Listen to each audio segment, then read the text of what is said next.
oknum tersebut gitu ya Pak. Kalau sampai saat ini sudah diketahui belum Pak terkait dengan kepemilikan, lalu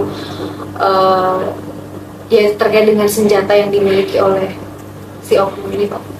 Begini, itu kan berdasarkan pengakuan. Berdasarkan pengakuan dia kepada penyidik POM bahwa dia ada di lokasi, dia melakukan penembakan, dan dia membawa senjata api. Bahkan dia mengakui bahwa senjata api itu adalah senjata api rakitan.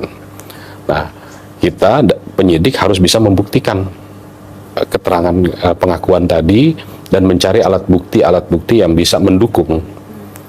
Gitu ya. Contoh misalkan melakukan penembakan, dia mengakui bahwa dia melakukan penembakan. Nah, dari keterangan penembakan ini klop juga dengan 4 orang saksi dari petugas yang melihat bahwa dia melakukan penembakan. Polda Lampung mengumpulkan sejumlah barang bukti yang diamankan dari tempat kejadian perkara, TKP, penembakan 3 polisi saat menggerebek judi sabung ayam di Weikanan. Sejumlah barang bukti itu dikeluarkan dalam ekspose yang bakal digelar Kapolda Lampung pada Rabu, 19 Maret 2025. Pantauan Tribun Lampung di lokasi sejumlah barang bukti itu berupa 13 butir selongsong peluru, 4 ekor ayam, uang 21 juta rupiah, pisau taji, hasil otopsi dan sejumlah pakaian korban.